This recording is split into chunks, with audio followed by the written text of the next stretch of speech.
to start? Is it okay? Okay, okay, okay. Yeah. The most distinguished guest speaker, Andy Vasily from Saudi Arabia, who currently works at the KAUST school in Saudi Arabia and is deeply committed to his role as a pedagogical coordinator coach. Andy is a leading educator who has taught at international battery schools in 5 different countries over the past 20 years in Asia and Middle East. As an educational consultant, Andy has led workshops and teacher training in North America, Europe, Middle East, Asia Pacific region, and consults with many schools around the world, helping them rethink what's possible in regard to teaching and learning. Andy has been a keynote speaker at several conferences around the world over the past 10 years.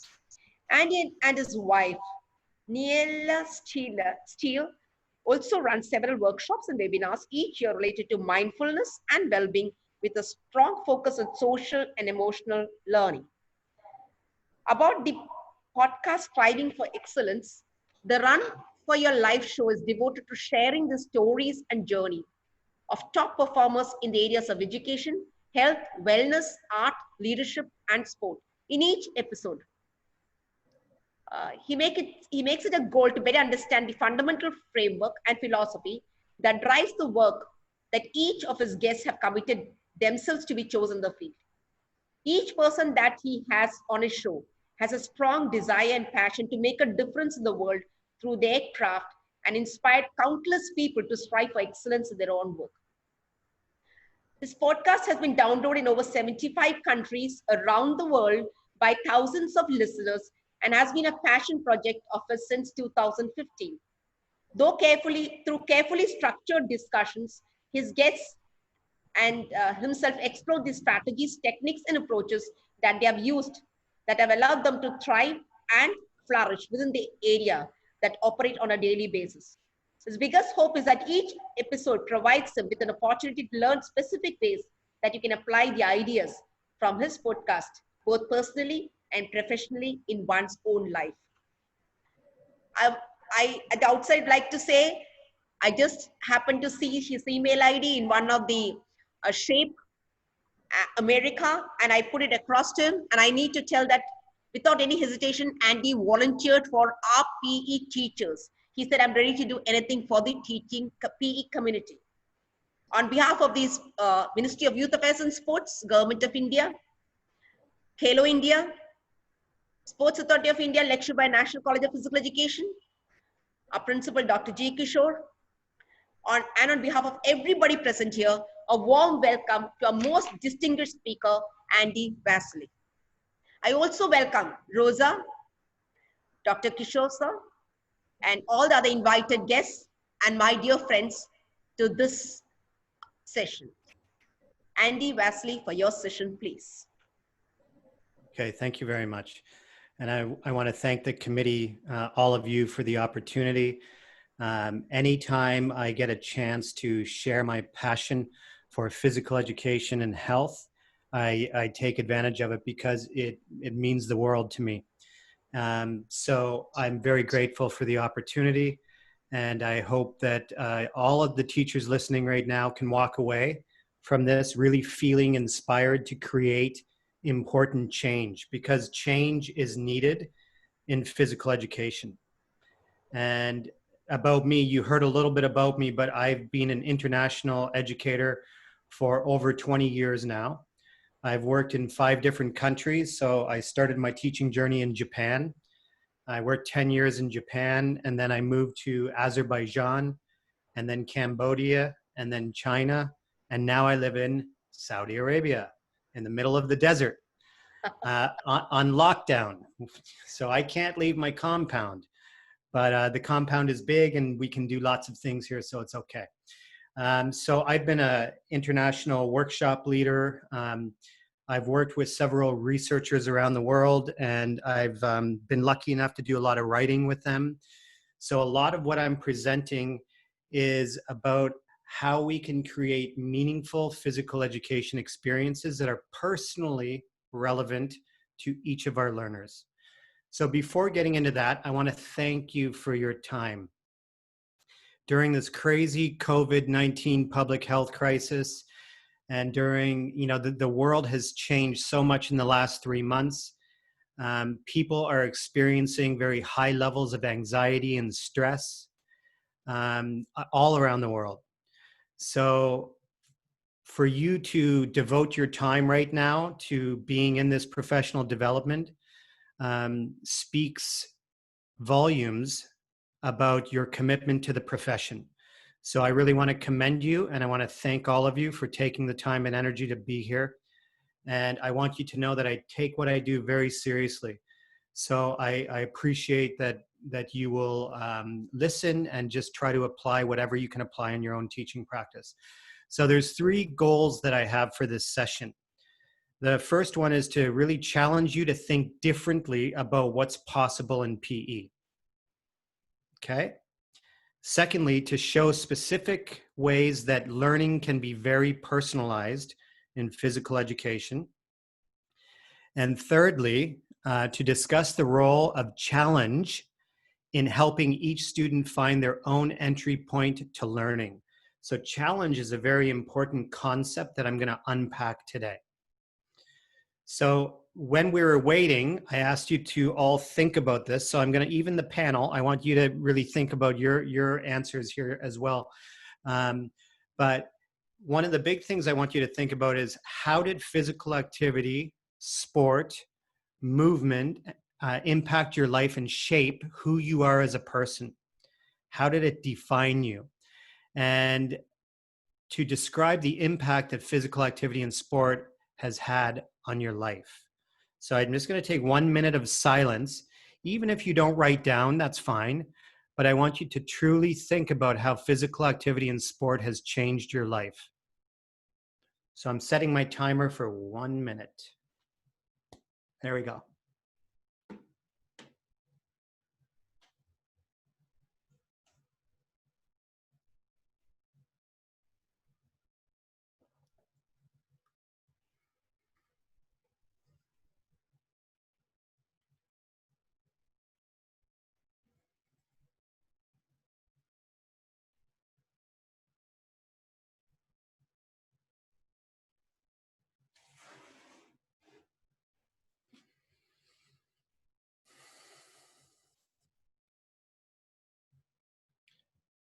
And if you can, during this time, just close your eyes and think about an experience that you had growing up that gave you confidence, that brought you joy with physical activity and sport.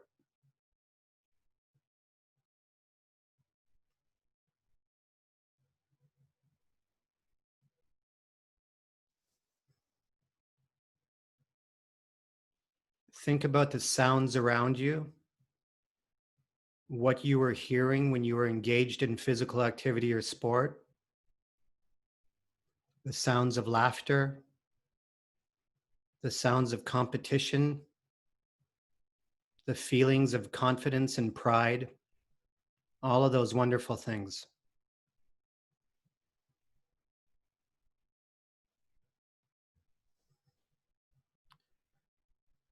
And now I just want everybody to take a very deep and spacious grounding breath, breathing in, and slowly coming back to the present moment with me. So this is a very important question for me, and a question that I have asked myself for many years.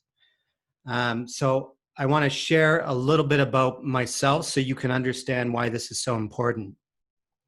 So I grew up in a family of 5. There was 5 of us. I had 3 other brothers and a sister. My parents worked very hard.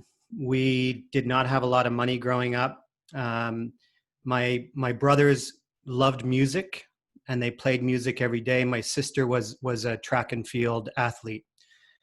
But the reality is that my family, there was a lot of addiction. There was a lot of depression. There was mental illness in my family. So growing up in that type of environment was very difficult for a young person. So for my brothers, they loved music, but some of the people that they hung around in playing music weren't the best people to hang around. And my brothers really struggled with drug addiction and depression. I've lost two of my brothers, one to suicide from depression, and I lost another brother to drug addiction. And a question that I always ask myself was, how did I get through my life? You know, because my brothers suffered from addiction and depression, and I grew up around it. So what was it that allowed me to move forward in my life and find purpose? And without question, for me, it was sport, physical activity, and movement. I was the youngest in the family, so from an early age, I would go outside all day long. I would ride my bicycle, I would climb trees, I would play basketball, but I fell in love with American football from a young age. And because I had fallen in love with football, there was no internet back then. I could just go to the library and get books from the library about American football. I fell in love with it. And then that led to really changing my life, because through football, I found health and fitness. And then I started to work out all the time. And that led to me playing 15 years of competitive American football. I had a professional tryout. But what I learned during that time was that being around others and having the purpose of playing sport and falling in love with physical activity and fitness and health really changed my life and gave me purpose that my brothers didn't have. And that's one of the things, as I went through my career teaching physical education, I always had to remember what the purpose of physical activity and sport was and what it could do for me. And I was lucky enough 3 years ago to share my story in a TED Talk. And I talked about my brothers, and I talked about the addiction and the mental illness and depression, very difficult things to talk about. But the purpose of that TED Talk was to share with people how critically important physical activity, sport, and movement can play in a person's life and how it can save their life. And for me, it saved my life because it took me away from all of the darkness. So that's one of the things that I'm passionate about is, and you notice I didn't say only sport, because PE is not only sport. PE is about lifetime movement and physical activity. A lot of research shows that not many people actually play competitive sport, but many PE programs are built and designed around playing team sport. And I love team sport. Team sport was very important to me, but PE is about more than that. And that's what I'm going to share with you today. PE is about the things you see here. It's about healthy movement in any way, shape, or form. And our job as physical educators is to help young people fall in love with movement and physical activity so that it changes their life and it keeps them active the rest of their life. Research has shown that by 2030, suicide is going to be the leading cause of death worldwide due to social isolation and lack of movement. So it is our job as physical educators and coaches to encourage and inspire young people. And that is a message that I bring forward every day. It's about hope. It's about meaning. It's about connection. It's about health and wellness, and ultimately finding purpose in our life. So the questions that we have to ask ourselves, I think, need to change. It's no longer, what units am I going to run in PE? What sport am I going to teach in PE? It's more about, how do I need to change my ways of teaching to better serve my students' real needs? And how do I make teaching and learning in PE as relevant as possible in order to inspire lifetime movement? Because I truly believe that's our job, to inspire lifetime movement. And if we've done that at the end of our teaching careers, and we've inspired thousands of children who've grown into adults to be active in whatever way they want to be active, then we have done a great service to humanity. So PE is not about making kids stand in line doing skills and drills. It's not about lines at all. And that's one of the things that I do when I lead workshops and I go into schools and I observe teaching. A lot of us have been taught in a way that it's about skill and drill, but it's not about skill and drill. Skill and drill will take care of itself if we inspire and motivate young people. So what I like to see is no lines and kids all doing different things, lots of different choices, but happy kids engaged in their learning and physical activity. So much of the work that I'm doing, I've teamed up with researchers in Ireland and Canada. And much of the work that I'm doing is based on learning about meaningful physical activity. So this is a website that you can access online, and you'll see over the next few months, we're really developing this website with researchers. So it's learning about LAMP. So learning about meaningful physical activity. There's a lot of pedagogical case studies there, presentations, publications. There's a research overview. We've actually just started a podcast that is coming out today about meaningful PE. So a lot of what I do is rooted in the fundamental features of the meaningful PE framework, and there are 5 of them. A meaningful physical education experience obviously should bring joy and delight to every young person's heart, and to adults too, right? Movement brings us joy. It needs to be personally relevant. It needs to focus on social interaction. Challenge is what I talked about before. It needs to challenge each learner to find their own entry point to learning. It's not about every kid being able to hit a 3-pointer. It's not about every kid being able to serve overhand in volleyball. That's part of it, but only when that's relevant. So it's about helping kids find and identify their own challenges. And then you notice I have on the bottom, which doesn't mean least important, it's about motor competence, physical literacy. But we believe that motor competence will take care of itself if we get the other. So these are called the 5 features. If we get the other features right, motor competence is a byproduct. It'll happen. I promise you it'll happen. If you're inspiring your students, they will be self-motivated, intrinsically motivated to put in the repetition and the practice to improve their skills. So for me, you know, I had a professional tryout. I was a quarterback, so I threw the football and I kicked the football.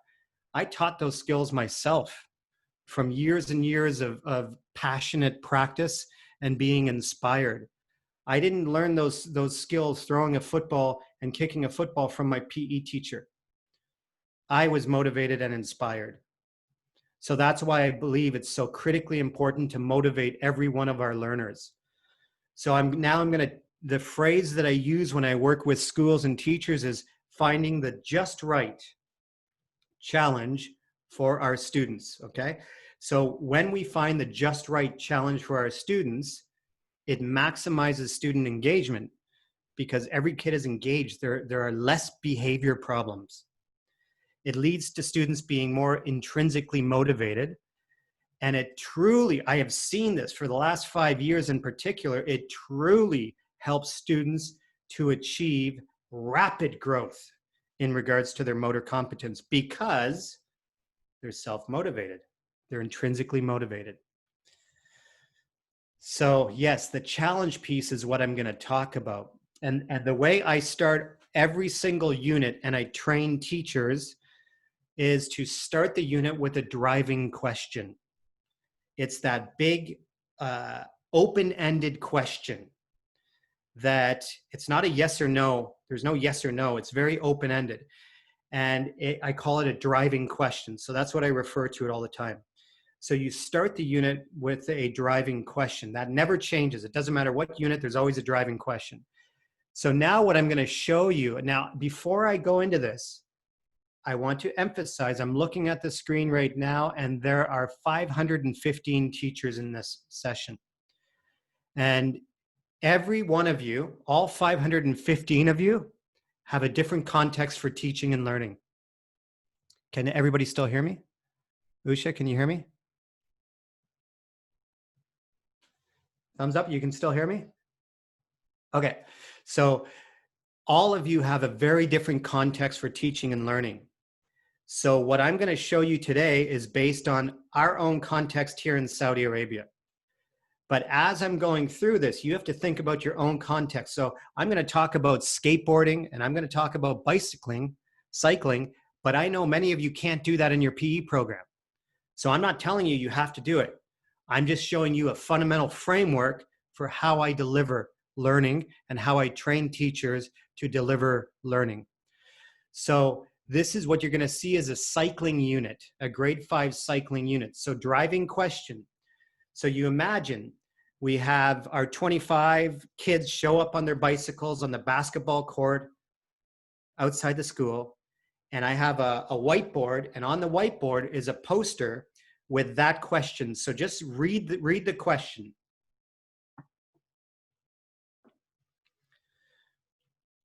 What are some just right challenges for you when you're riding a bicycle?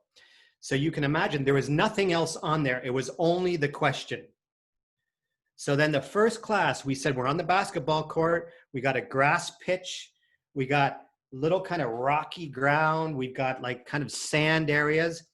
And all we did was say, okay, time to explore, kids.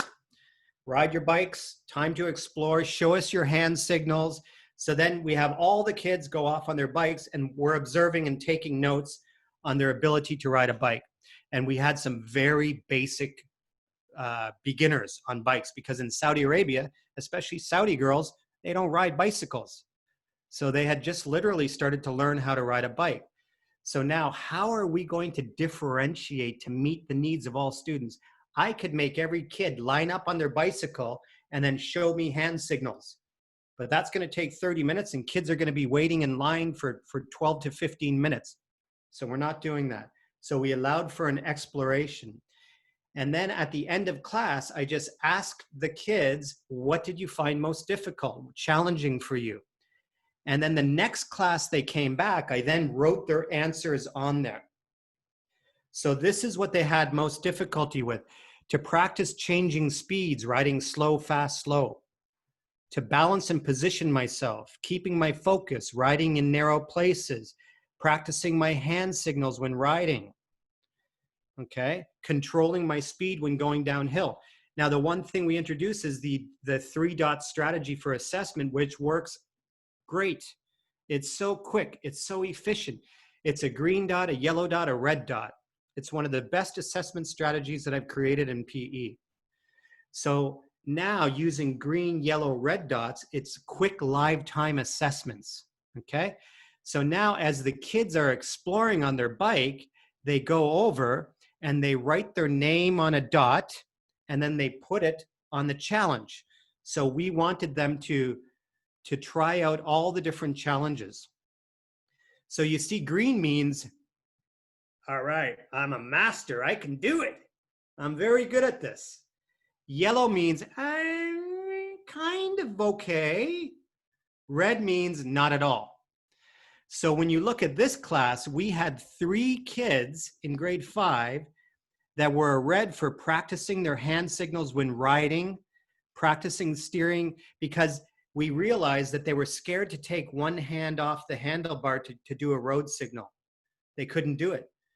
So you imagine if we made every kid in the class learn and master road signals, there'd be many bored kids. And when you have bored kids, you have disengagement. So this is where the differentiation came in right from the start. So for the kids that couldn't do road signals, for the next 2 weeks, they had PE 2 times a week. They just worked on doing road signals, 3 or 4 kids in the class. Then we had other kids working on other areas. Some were riding on the grass, some were going down slopes, some were riding on rocky ground. But really what we wanted the kids to do, we want them to be able to master it, but we like yellow. Yellow is good because yellow is the optimal challenge. That's the zone of proximal development. That's that rich learning zone that is challenging. It's not too easy. It's not too difficult. So then for the next few weeks, we just had the kids go and then try different assessments and different things, and to give them the support they need, so that when we saw a red, we could go up and give timely feedback to give them the personalized instruction that they needed. So after a few weeks, this poster filled up, and then we created a new poster, filled up, and then this was a 9-week unit, by the way. So we wanted to extend the unit so that we could give them more practice, because there's a lot of bicycling in our community here. So then we went out. Yes, PE, we took it to the road. We went on our road trips. And then we drove about 500 meters from the school to this open kind of sand area. And then this is where we began to introduce the concept of leveling up or leveling down. So if something was too easy for them, they had to level up the challenge. If something was too difficult, they had to level down. So now look at this beautiful picture. This girl, she's from Egypt. She just started learning to ride a bike. What was challenging for her was riding on sand terrain. So for the next 2 or 3 classes, that's all she did. She learned to switch gears and ride on sand. And then she would self-assess herself. We brought the poster, but we also, I'll show you later, we did a different assessment strategy away from the school. This girl, one of my favorite PE stories in the history of the world. This girl, look at her on the left. Her name's Mona. She's from Saudi Arabia. Mona, look at that old bike.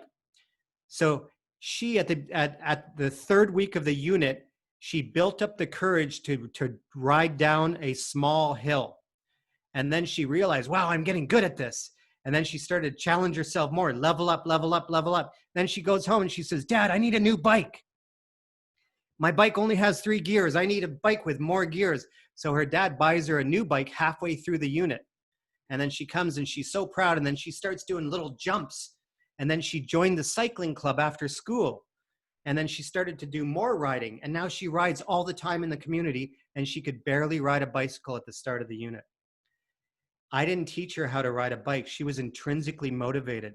I just provided her a structure to find inspiration, to move in ways on a bike that challenged her and gave her the support she needed. Now, this boy is from Turkey. He's a bit crazy. He's a bit of a daredevil. So he can do everything on a bike already. So he's like, Mr. Andy, I want to learn how to jump.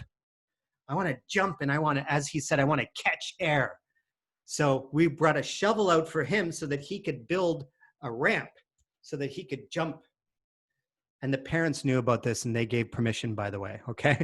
So we weren't putting the kids in a dangerous situation without the parents noticing. This kid was from New Zealand. He's already a competitive cyclist.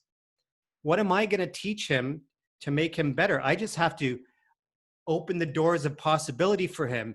And then he found his own activities to do. And then I supported him. So he came, and he's the best cyclist in the school.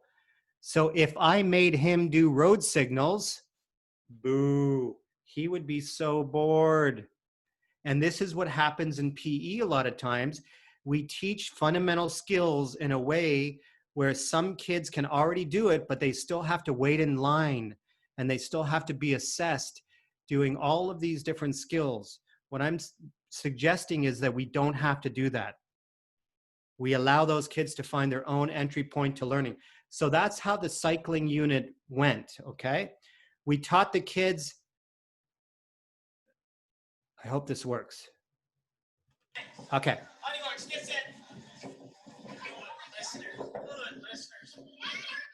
That's not me, that's a guest we had.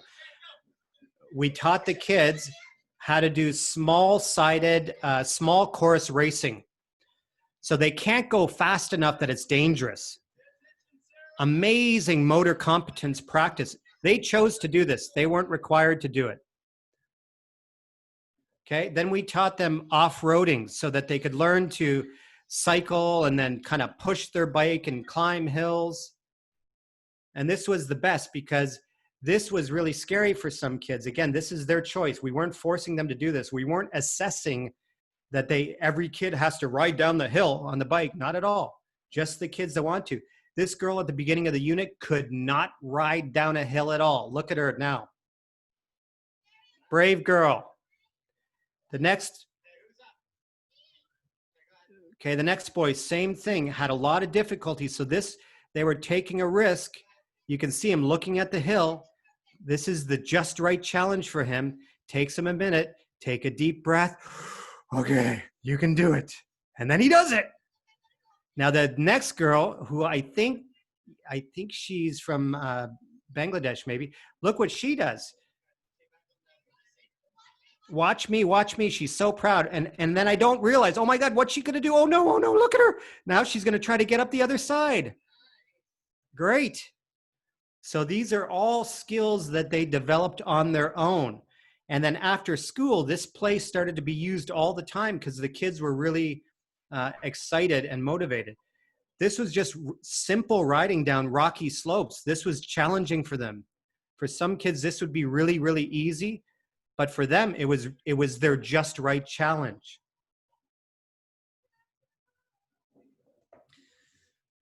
So this girl right here really struggled, but she did it. Okay.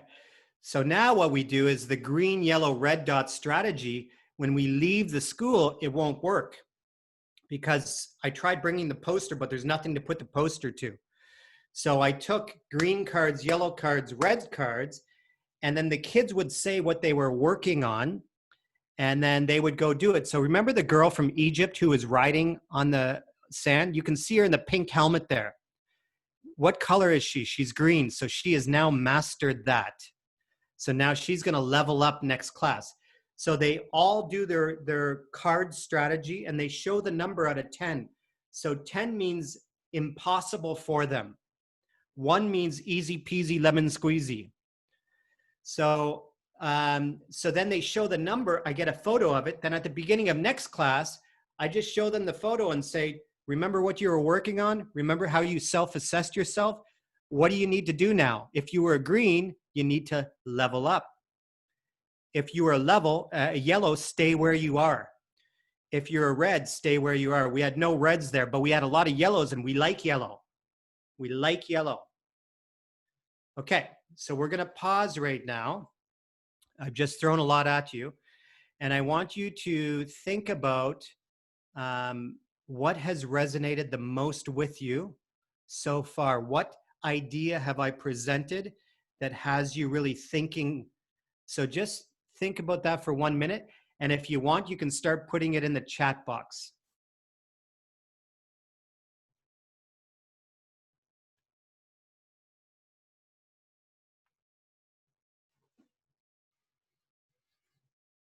So I'll just look for any comments coming up.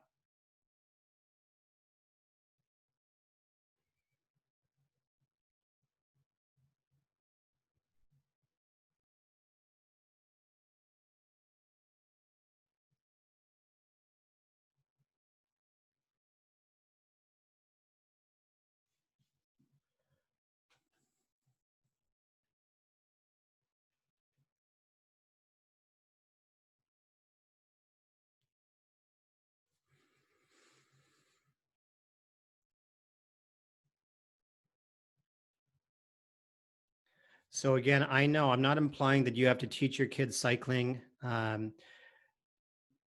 in thinking of all of the opportunities for physical activity, there's a structure that I'm presenting, which is that driving question and then open exploration, an exploration of the physical activity that's being focused on, and then identifying what's most challenging. So it doesn't matter the unit, we go through this framework. So then when the kids identify what's most challenging, that's when the self-assessment, the green, yellow, red dot strategy applies.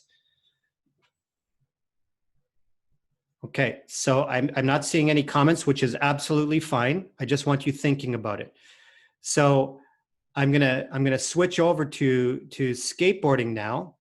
And skateboarding is something that we do at our school as well. So you can see it's the same structure. It's the green, yellow, red dot structure. Creating different challenges. So with skateboarding, we did level 1 challenges, which are the basic challenges. So if you're thinking a ball sports unit, let's say you're doing a basketball soccer unit, it's the same thing, open exploration, and then getting the kids to identify, maybe it's shooting 3-pointers if it's basketball. These things would go on the poster, right? All of the different challenges. And then the poster slowly fills up, but this is the beautiful thing now. I'm going to share with you the green, yellow, red dot strategy worked really, really well. But what we found was that the dots were spread out all over the place. So we started a new concept, which was, and this worked even better, was layering one dot on top of the other. Okay? So in this challenge, actually, I'm just going to flip to the next. Okay. So the layering is this. We ran out of red, so they were using orange. So in the skateboarding, this one challenge, this boy, Charlie, he's spelling his name right there, but it's Charlie. He originally assessed himself as red, meaning impossible. He couldn't do it. Then after 2 classes, he practiced, and then he could do it. Well, he was a yellow. So then he took the yellow and he simply put the yellow on top of the red. Not right on top, a little bit to the side. So now as a teacher, I can look and I can see a progression in skill development. Motor competence is taking care of itself. I don't have to make Charlie wait in a long line and teach him fundamental drills and skills and make him wait in line. He's motivated to do it on his own because he's found the just right challenge. So then the next level would be a green. So you can see, there's Charlie right there. You can see him on this one. So Charlie turned to a green. So he started at impossible, and then he moved to sometimes being able to do it to doing it all the time. So a tic-tac is when you stand on the skateboard and you move the skateboard back and forth like this, right? Maybe you can't see me right now. Okay, so it shows you a progression. So if somebody can already master a skill, they just put it as green, no problem. And then they go on to another challenge. So if you look at the top left of this, they all have to put on their safety gear to skateboard. All of them in the class could do that. They mastered it. So it's a quick live time assessment. So now I'll just show you some of the different things they were working on in skateboarding. This girl from China could never ride down a hill on a skateboard. Look at her now. I didn't teach her how to do it. She taught herself. Awesome. This is Charlie. Tell us what you're doing right now. A flip start, okay. Go. Nice balance. How does that feel? Are you a green, a yellow, or a red? Because you're still working on it. Okay, good. Keep working on it. Okay, so Charlie, he doesn't have the balance perfect yet, so he's still self-assessing himself honestly. Great. And then this is kids just going down a little bump. Hey, go, Max. Watch this boy, Max from New Zealand. Look at him. He's going to do it. He's going to do it. He's determined. Almost. Almost. Still a little bit off balance, but he's smiling and he's happy and he's found joy and delight and he's intrinsically motivated because we have personalized the experience. He was able to find that challenge on his own. I didn't tell him, Max, you have to ride your skateboard over that curb, and he doesn't want to do it and he starts crying. No, he found the challenge all by himself. Okay, so this green, yellow, red dot strategy is something, because I also train classroom teachers. We do it in math at our school when the kids are learning math. One of the other things we do in designing our units is at the beginning of a PE unit, we do student interviews. So if we're going to do a unit on cycling, or if we're going to do a unit on racket sports, tennis, squash, badminton, we get the kids to begin to write down what they like, what they don't like, what they find challenging. Then we use student voice to design the unit, because evidence about teaching and learning clearly shows that when kids have autonomy and ownership and they can co-construct their learning with the teacher, that they're going to be more engaged and they're going to take more ownership over their learning. So that's something that we always do, is the pre-unit interviews. And teachers, to be honest, when I introduce that idea, traditional teachers have a lot of problem with that, because traditional teachers are supposed to know everything, and then what they say matters. What they say has to happen is what kids need to do, no matter what. This has to happen. What I'm saying is, let's ease off with the control and compliance, and let's involve students more in the decision-making process. Something else that we do is I train teachers on how to create planning timelines for units. So if this is a teamwork unit, we look at the 6-week unit. This is in kindergarten. And then we kind of map out what concepts are going to be covered over the 6 weeks. So this is for the teacher. It's a large poster-sized piece of paper, and it goes on the wall in the PE office or the teacher's space. And then we do weekly reflections to help the teachers reflect on how they're doing in the unit and where they need to go next. So this is our PE office, grade 1, 2, 3, 4, 5. All the units are mapped out over 6 weeks.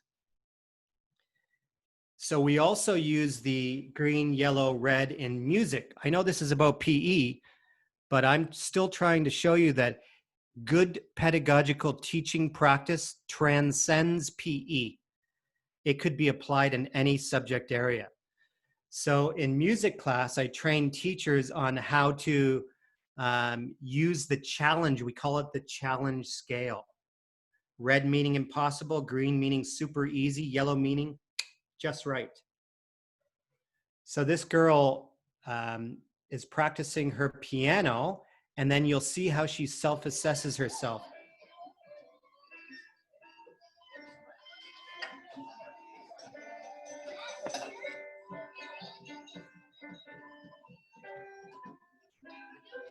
So she chose the song she wanted to play, and that the music if she wanted to read music or not. And then she did a self-assessment, easy peasy lemon squeezy. So the song you just heard her play, she assessed herself a 1, which means I'm a master. And we knew she wasn't.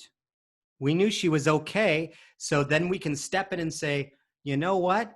Maybe if you were to play it again and do it a little more smoothly and a little more quickly with good flow, maybe you're a green, but we think you're a yellow. What do you think?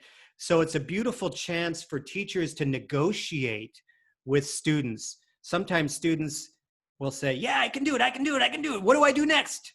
And you're like, no, I don't think you can do it yet. So you negotiate with them to get them to honestly self-assess. So this boy right here, he was trying to play flute, and he had a lot of difficulty, but he honestly assessed himself as being almost impossible. He wasn't embarrassed. Look at him smiling. He's okay. He's just saying, I can't do it yet.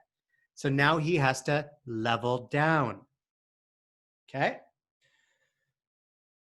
So this is the way it looks. So we create a lot of visuals, giving kids options and choices. So that this is music again, but we also do it in PE this way. So we get kids to identify. So for the really good musicians or the really good athletes, then we challenge them at the most elite level. For the basic students who are not skilled in the sport, we give them the most basic kind of challenges. So what does that look like? Now, this is what I have to really emphasize. We do not do sport-specific units. When I train schools, we don't have just a basketball unit. We will have basketball, netball, and then maybe football.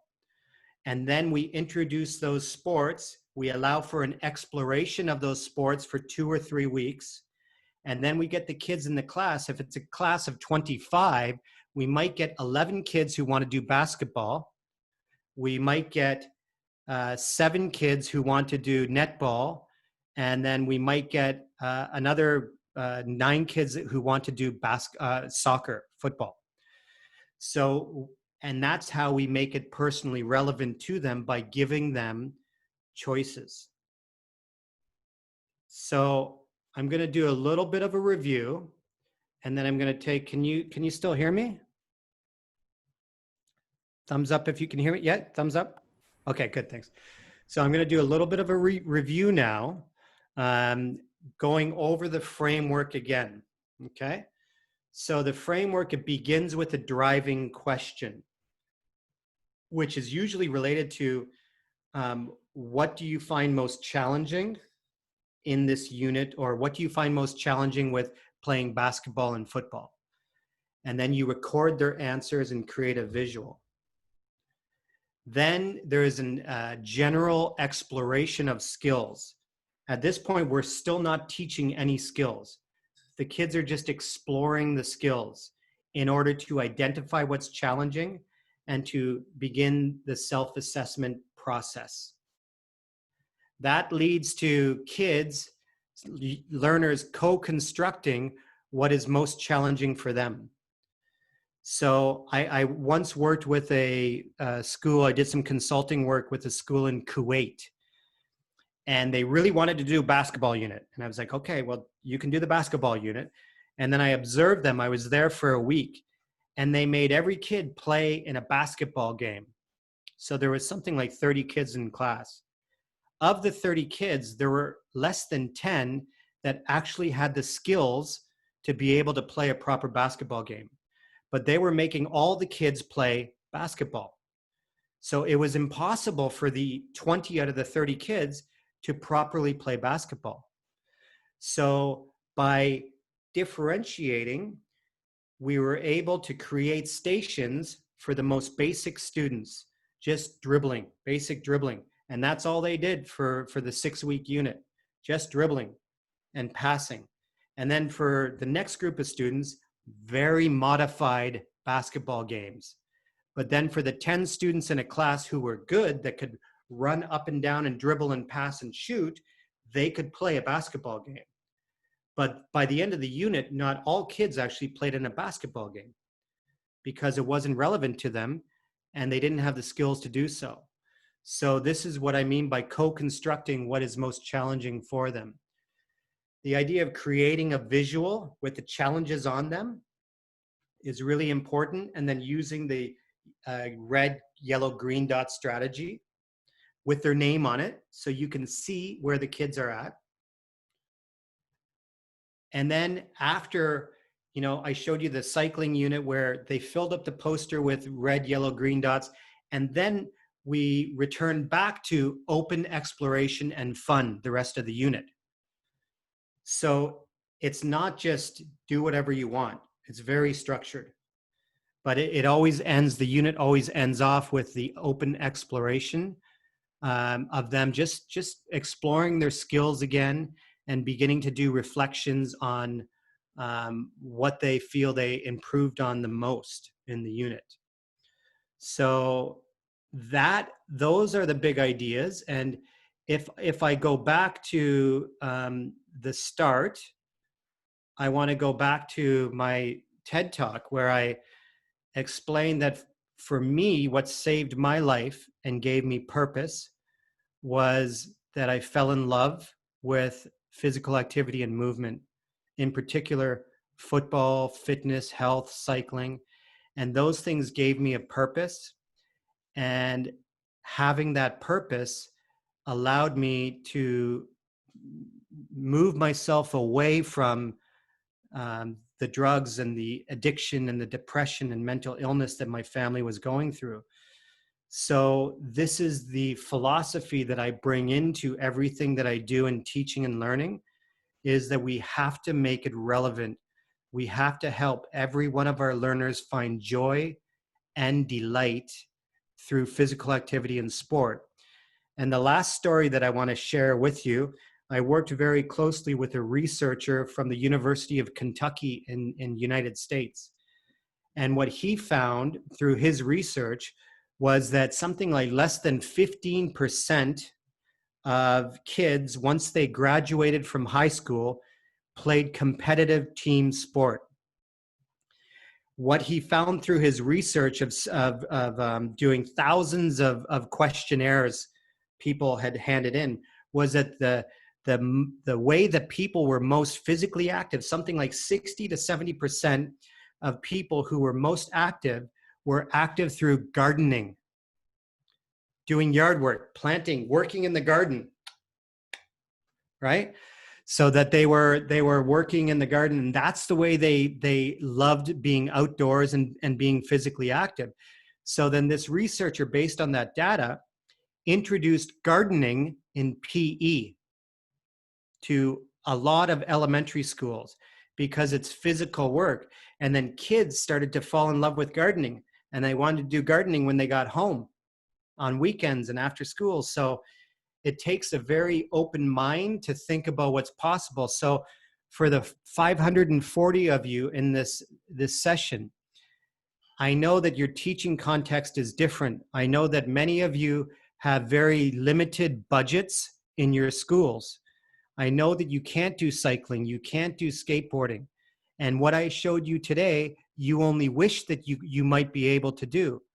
But you can take the framework and you can apply it to what you're doing. So helping the kids find joy through power walking, through cross country, through yoga, through movement composition, through cricket and soccer and other things, through simple throwing and catching activities. But think about what's possible in your teaching and allow kids those choices to be inspired to physically move and to find hope and meaning and connecting with their peers, and to find purpose that ultimately improves their health and wellness. So that's the big part of my presentation. I can take Q&A now. But I just want to hear from people in the chat box, any ideas that really they want to explore in their own mind about what's possible with their teaching. So let's just start the dialogue now. Please put into the chat box if you have some ideas. Please share.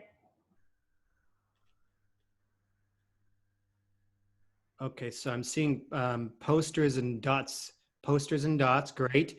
Everybody, you can do posters and dots. And if you don't have posters, the dots, if you just get red crayon, yellow crayon, green crayon, they can just draw on the paper. Now, get this. I once had a teacher who had over 100 students in the class, and they had no pencils and papers. So they bought chalk, and they used green chalk, yellow chalk, red chalk to draw dots on the pavement at the end of every class. So the kids, there are creative ways that you can do the green, yellow, red dot. How can we be creative with normal physical activities? Okay, so how you can be creative is by, the teacher doesn't have to be creative. It's the students who are creative with the space. And really by exploring what's possible, they can create a lot of challenges. But it does take creativity as a teacher to look at your space and to maximize every single space possible that you have available to you. I once did consulting work for a school in Lithuania in Europe, and their PE space was 4 meters by 5 meters. They had the smallest gym I've ever seen, and they had 20 kids in the class. So they had to do small-sided or small space PE. which came down to a lot of hand-eye coordination, juggling, that type of stuff. Empowering the child to explore their own self. Yes, this system is all about, this structure is all about empowering the student. And it's rooted in evidence. When we have empowered students who take ownership, they're going to be very inspired to continue doing what they do and to stay active. Is this strategy possible in India? I love the question. That's a great question. You tell me. Yes. Because you know your teaching space. I don't know your teaching space. But if you have the framework, you know, it's very possible to allow kids to explore movement. It's very possible to ask kids a question, what is most challenging for you? It's very possible to write their ideas down. And it's very possible to give them choices. But the choices you give them have to be dependent on your space, your resources, and your context, the school context and the community context.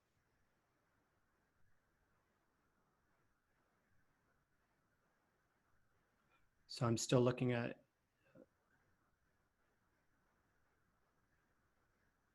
It is always outdoors. So yeah, so I know a lot of the schools around Asia and Middle East, it's outdoors. And that's why the green dot, the poster doesn't work out. Well, it does outdoors if you have a wall. But when we took our bicycles away from the school, we brought the cards, yellow, green, red cards with us. So you could easily have those cards available, and then the kids just show the color and the number, how challenging it was for them.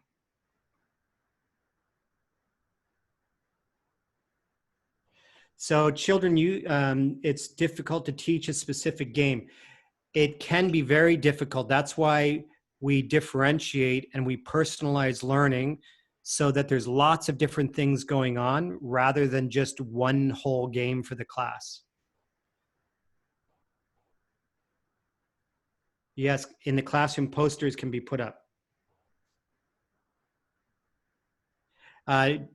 Do choices make them undisciplined? Absolutely not.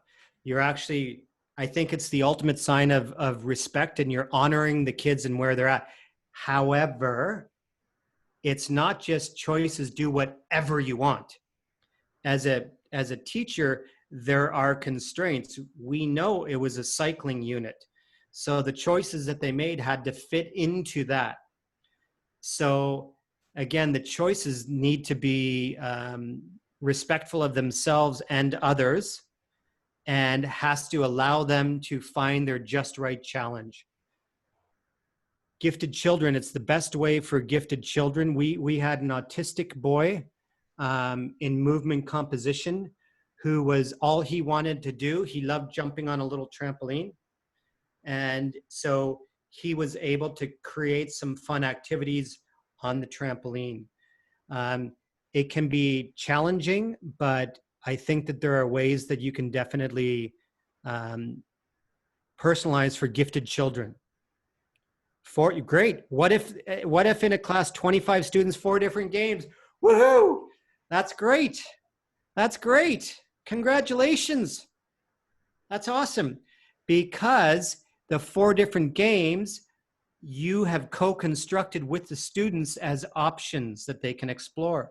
So hopefully, if I was to go in and observe 25 students, 4 different games, what I would look for is flow. I would look to see, and I would literally have my notebook, and I would look, and I would write down check marks every time I saw students engaged for longer periods of time. If a student was playing in a game that was way too difficult for them, they wouldn't be engaged. So if there are 4 different games, I hope that it would be leveled. So you'd have a basic game, a little more challenging, and then the full proper version of the game. Maybe 5 versus 5 basketball, or 3 versus 3 volleyball, whatever it is. Whereas other kids are not using a volleyball, they're using a beach ball in the other corner. You know, the big, soft beach ball. So, yes. Does the panel have any questions or comments? We can later. You could just show Okay. your podcast, your just a glimpse of what you do. Yep. You can share. Please do share that. Then we'll have the question session later. Yeah. Sorry, you wanted me to share? Your the one that you're doing with podcast, anything, and then we have the question. Okay. Yeah. Okay. Sure. So here we go. So again, this is where you can find me on Facebook, on Instagram, and on Twitter. My podcast is called the Run Your Life Podcast, and you can find it. If you put in my name and Run Your Life Podcast, you'll find it. It's on Buzzsprout, so you can easily find. Did you got it? Yeah. All right. So you can find it there. But the best thing that I love is that starting today, we're going to release. I'm working with researchers in Ireland, Canada, and then I'm working with 2 colleagues here who are doing everything we talked about, but we're doing it with kindergarten kids. We're doing it with high school kids. So we're starting a Meaningful PE podcast that is going to be on the Global Phys Ed podcast page. And the episode is coming out today. You can hear the first one. We recorded it yesterday.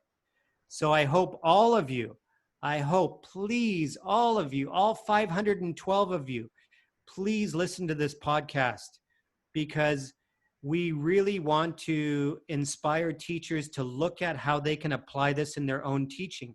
But then we want teachers who are trying it to share back with us and come on our podcast to share how they're doing it. Because the way that you apply it is very unique, and it's dependent on your teaching and your school and your students. You don't have to copy exactly how we're doing it. We want you to be like an artist, and that you have your own blank canvas and you have your own paint, and you're taking what you learned today and you're painting your own picture with it. Okay? It's total autonomy and ownership for you. The last thing, I have my own blog, which can be found online, which is, you can just put in my name, and you can put PYPPE with Andy, and you will find years of blogs that I've written. I'm not writing as much as I used to on it, but there's still a lot of stuff there, and I'm going to start writing again on it. Yeah, I've worked with many schools around the world. I love what I do, and I'm very motivated to continue to share a message about the importance of meaningful physical education and inspiring young people to be physically active for life when they leave us. So that's what I have to say. Yeah. Is it difficult to share one? I don't know if you have time about whom you have interviewed, some of the international in terms of sport. Sure. What I can do is let me. You'd like to see some of the. Yeah. So I've got a wide variety of people, but my podcast is not just about sport, but it's about education. So let me see here. So this person right here, he's a professional golfer, one of the best in the world. I've interviewed him recently. I've interviewed, let me see here, a lot of well-known writers and researchers in education. I've interviewed some professional endurance athletes, mountaineers, professional skiers. I've interviewed a lot of well-known researchers, professional hockey players. I've interviewed this person right here, was a bronze medal Olympic bicyclist for the US team. Can we see one? It's not possible. So it's not a video, it's an audio. Audio, fine. Okay, but I can play it, no problem. So at least one we can hear. Yep. So this is actually my colleague that I'm working closely with. So this is. And then I guess from that, we talked about what is relevant to children or what is going to make PE meaningful for students. And we got to storytelling, right? Because this age of children really learns through stories and narratives, movies, pictures. So then we challenged The ourselves. volume is low, Andy. We can't hear much.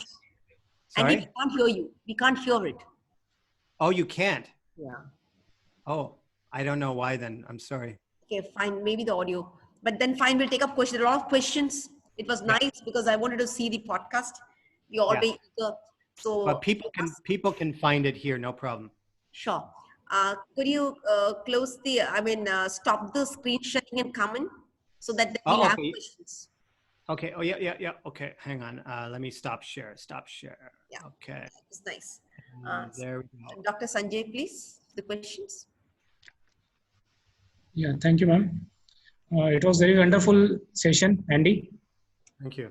So the first question is, what are the psychological aspect of challenge for a student? The psychological aspect?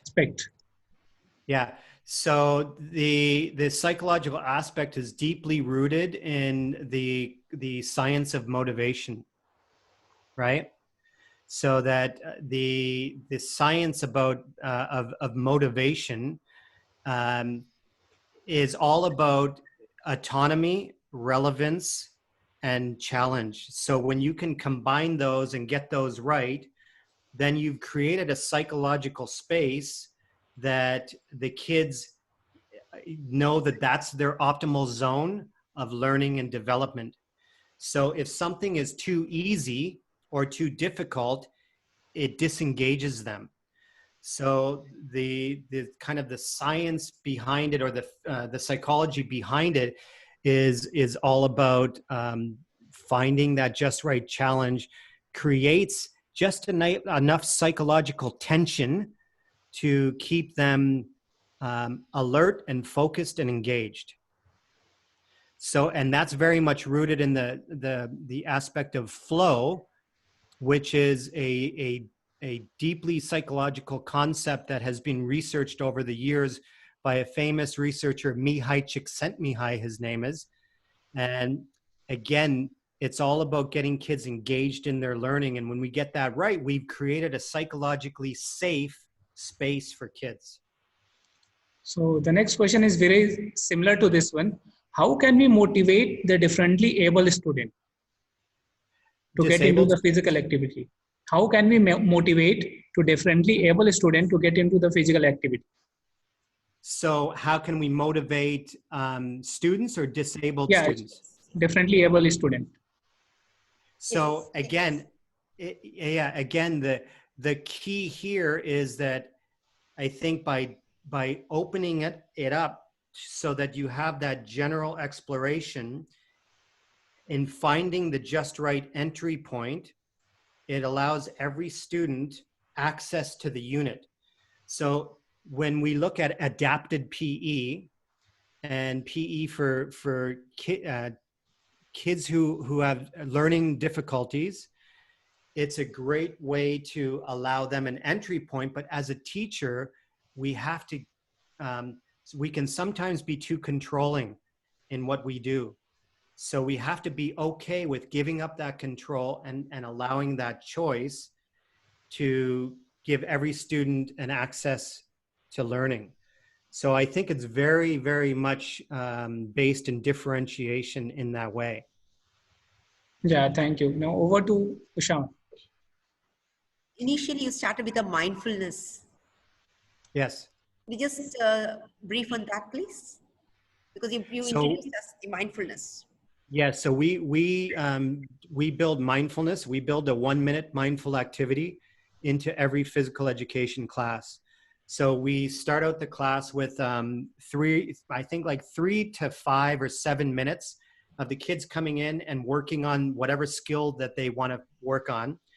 And then we bring them together and we sit in a circle and we do a breathing activity. My wife is a mindfulness teacher at the school, but we bring in breath work and we get them to reflect on what it is they want to learn and focus on that day and what they learned the last class. And it's just a settling activity to get them refocused. And then we send them off. So we do 1 minute of mindfulness every single PE class. That's great. Now, could I, is Rosa there? Rosa, are you there? I'm here. Yeah, Rosa, for your remarks, please. Yeah. Yes.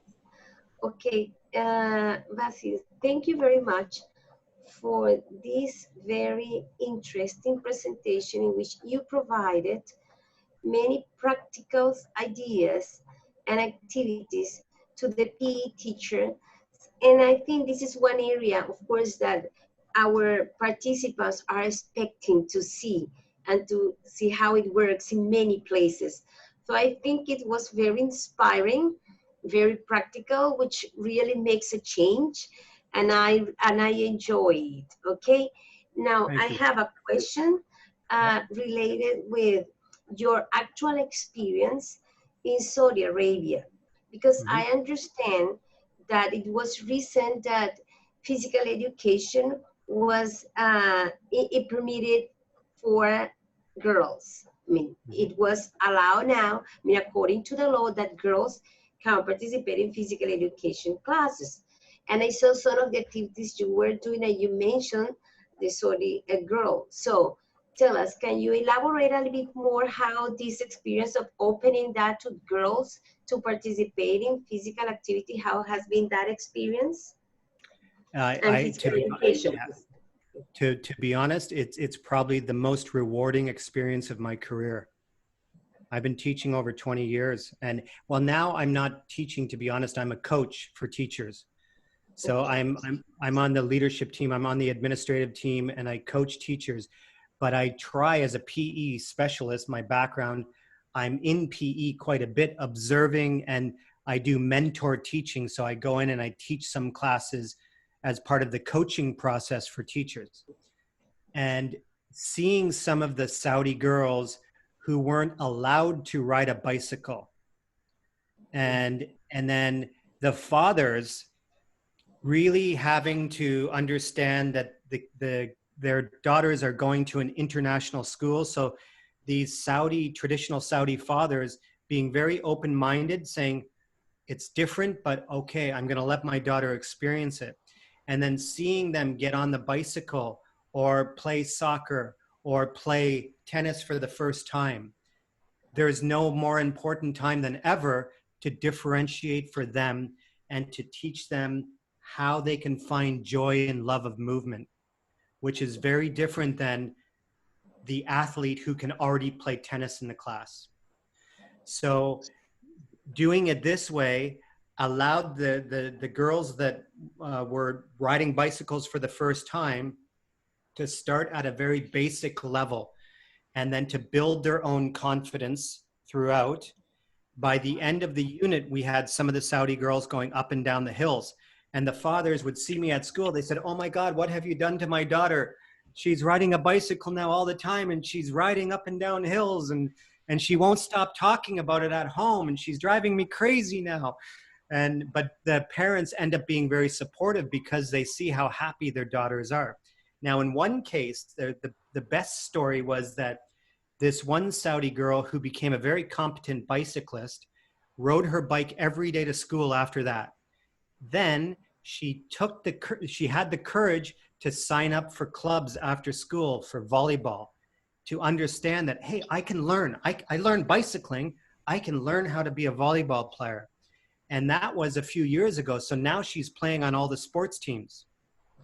So a very rewarding experience, but it requires differentiation, because if we required every student, if it was a tennis unit, and we had to teach the overhand serve to every single student in the class and then assess them on it, well, she would have been assessed the lowest in the class. That would kill her confidence, and she would not be interested in playing tennis. So we have a responsibility and an obligation to differentiate in order to inspire kids about what's possible. Maybe she'll never play tennis in her life, that doesn't matter. But I guarantee that she will find a love of movement. So I hope that answers your question, Rosa. Yes, thank you very much, Andy, and very much interesting. Yes, Thank you. thank you. Thank you, Rosa. Dr. Kishore, sir? Dr. Yeah. Kishore? Thank you, Dr. Usha. I think it was a wonderful session by Mr. Andy Wesley. I think this is what the next generation trends is being pointing out. And deriving from his own experience, what Mr. Andy Wesley has shown today, or what his session reveals, that this is something which we can cater to the needs and of each and every next generation students, children. And here he has pressed on the, making this teaching process more interesting by coming out from the traditional teacher practices. That's what he was telling. And he is redesigning the PE units by giving autonomy and ownership of learning to the kids. So I think this gives a variety of, he has shown with his concept of green, yellow, red. It will be more challenging and motivating intrinsically the children. I think that is what, depending upon the diverse circumstance and field from where the children from various groups and various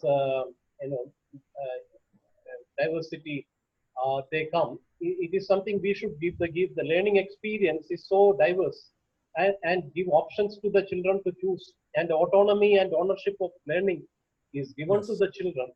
I think that gives a lot of room for them to pick up and come up in their respective areas. And I think it is a new dimension entirely given. And I think this is what I think at many circumstances and many places, this is what is required. One of the most challenging factors which we face now in the field of PE, how to attract the entire children. If you, like he said, that if your is a traditional style, we have only training in a particular way, in a structured way, which forces everyone to do. Then the interest part, the motivation, intrinsic part gets lagging. Some of them may participate, but in a later stage they will move away. They will not be able to be, will not be able to contain them for long and prolong them for long. So this addresses that that factor, and he also told that ground pedagogic teaching transcends to PE. So the pedagogic ground, make any teaching. If the modus operandi is pedagogic, later it transcends to physical education, and even to the extent of gardening, allowing the kids choices, connecting with the peers, and improving the purpose. These are all very, very mind-boggling, and I think the children require this type of approach where health and wellness, when we the entire thing revolves around that, but they have the purpose, connection, and meaning in a different manner, spelled out. So, and how he has concluded that we can't guarantee that he may become an elite player in tennis or basketball or any other game, but he has told that I will guarantee that he will love movement. Love for movement can be. So that is what is required. The movement, love for movement.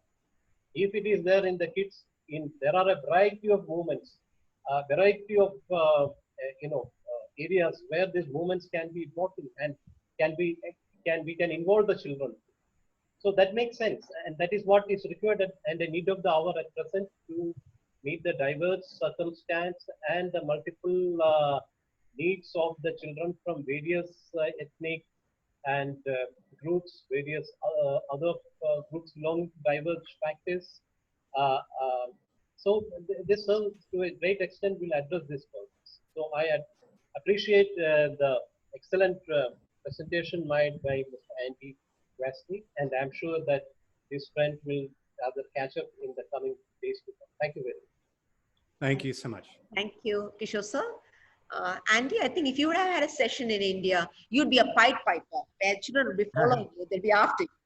And they all would love. crazy. I would. And I think I'm indebted to you because you have shown us path which we never even thought of. And I think not for the participants, even for our students, it's time that we change. And you have shown us, the doors are open now, shown us how could we take a small step and leave it to this generation where I think, as you said, ownership to the student, because still we are still very traditional.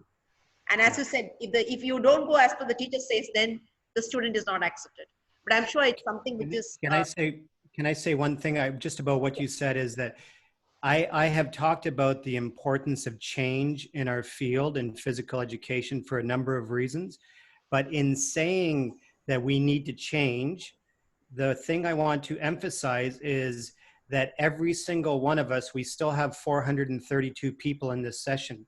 Every single one of us has a giant heart, and we have chosen to be physical education and health teachers because we care deeply about what we do. So when I say that we have to change, I'm not implying that you're doing a bad job. I think you're doing a wonderful job in the context that you're teaching. What I am trying to emphasize is that professional growth and development and learning must be ongoing throughout our career. And there is an expression that I once heard, which is, I've been a teacher for 20 years. But does that mean that you have 20 years experience, or does that mean that you've taught the same thing 20 years in a row? Yeah. No growth and no change. So the evidence shows that kids are becoming more and more disengaged with movement. So something is not working. So that's why when I say that we need to change, I know every one of you has a great heart and you want to do your best. And I know you're doing the best that you can do and you're doing very good things. But what I ask you is just to keep very open-minded and be creative. And like I said, take your blank canvas, right, with your paintbrush and paint a new beautiful picture of what's possible.